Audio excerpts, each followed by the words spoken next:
Hi folks, quick daily update. So the bread looks uh, not great in the sense that as you can see, we already discussed there was some sort of negative divergence or bearish divergence wherein the the indices were making higher highs, right? Whereas the breadth was making lower lows. So one good example today, if you see the stocks above 50-day moving average, what it had done is high, previous high, low, about previous low, and then it made a lower high, and then now it's made a lower low today. So previous low was about 71.26. Now it's broken that, and similar also looks like this is also probably going to break down. And in the indices as well, we are now seeing some sort of weakness, right?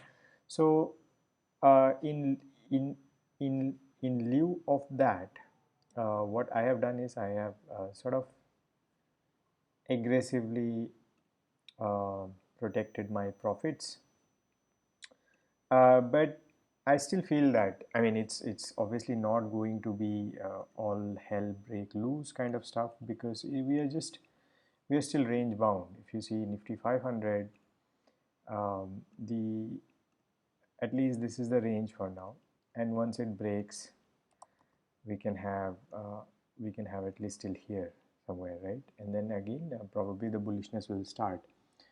Nifty 50 is in a solid kind of this ascending channel, and so one touch, two touch, probably the third touch could not happen. There was already a sign that um, we are probably going to get weak, but if this channel holds, it will be again really nice for us, so we can go all in again there once you scale out from now, right? So quick update what I did today. So I'm going to share the journal with you guys very soon.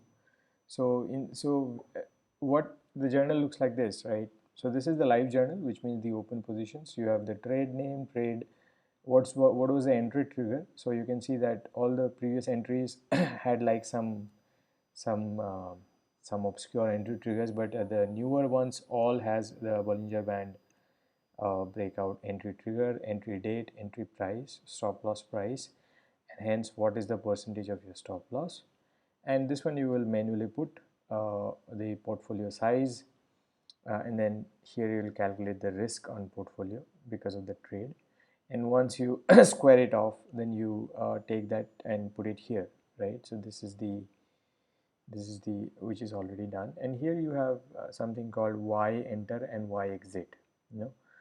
So a couple of names I exited today. So K-Solves I exited in a very small profit, entered at 100 and 1002, exited 1019, so very small profit. Jai Balaji booked profit because there was some sort of weakness, and the problem with 5% UC stock is they also go 5% LC, right? So I didn't want to be in that position. RVNL took the stop loss, and yeah, it was very frustrating. Uh, Probably it could be a shakeout and then to move out again, but if markets are weak, then probably it's the best thing that I took the shakeout. And a very good trade came to an end. Electra. So this is the so I made two entries on Electra. I'll just go through the Electra trade with you guys. Very satisfactory trade, but again I wanted to ride it for long if in case, but again I also wanted to protect my profit. So I guess I was not successful in that. But so this was the entry first day, 682ish, and then again when this day occurred, I entered around 699.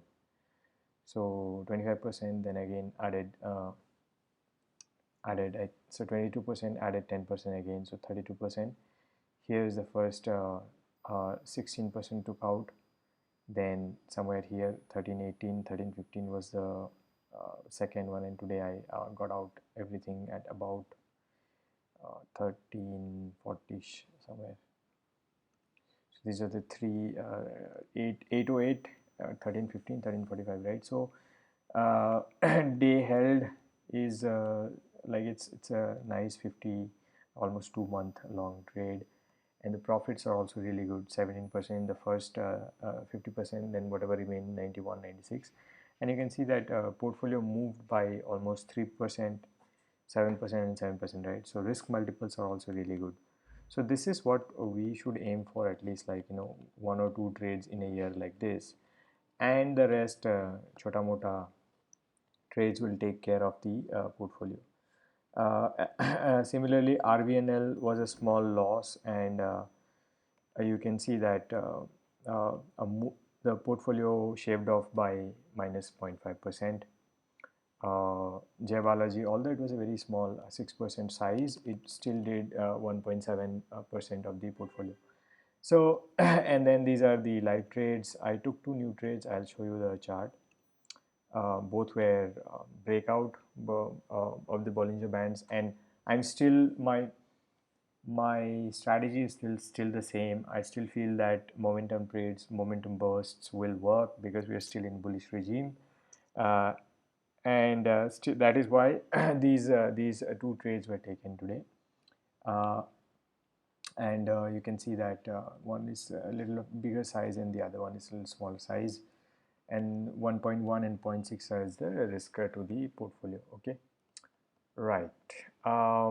Both stop loss about 7% or so. So let me go to the chart and show these. I was also very tempted to add on to NCC, but I thought, okay, maybe if it tomorrow and day after a couple of days it again sort of comes back, then I will not feel good about that decision. So I just did not take that trade. But let's see why I took Phoenix Limited. So Phoenix Limited I took because, as you can see in a longer time frame, this pivot is also a previous high pivot. Okay, so you can see that this is a very important pivot in the sense, and once this kind of long term, this is a O'Neill pivot, so you can see this is a cup and this is a small handle, right? And so today or this week is the week where the cup and handle breakout, confirmed breakout has happened, uh, and so and so if this works, then it will also bode well for a longer term play, right? And you can see that the handle part is also a very nice cup and handle in itself. So this was the or you can say this Minervini 2T, 1T, second T, and then it was a very nice breakout with volumes, relative strength also turning this one. So essentially you can still hold this trade till 1551-ish, and if you see the triggers where the Bollinger Band breakout already above 10 2. I actually managed to pick the top. 1704 was the top. I got in at 1702. I got in at 1703. Yeah. So by the end of the day, I was still thinking that should I decrease my position because it had squatted, and I'll show you in 30 minutes. So I got in on this candle because and then it squatted. By the end of the day, it recovered, and it's very relative highly strong stock. So I'm actually hopeful with this. Then the second stock was IT did really well today, right? And Tanla platform was also in my radar for a longer period of time, and you can see why, because it's a high tide flag, right? And I this is already in my radar because it's a high tide flag, and also because it's was very tight. You can see how tight it was. Um, the Bollinger Band almost came until like below 7-8% is very tight.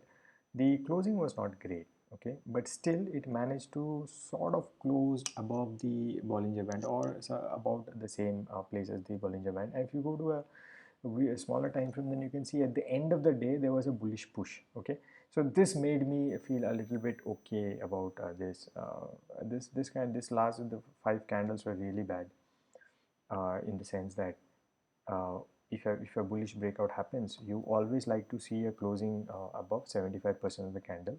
This one right now is about 60, right?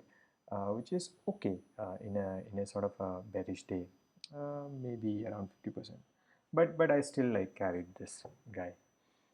uh, right, so my strategy for now would be to very aggressively uh, keep my profits. Okay, so and see, let's see how it goes. I think mid and small cap ITs are again going to do well. Yeah, let me know if you guys have any questions about anything else. Okay, I'm gonna stop. See you guys.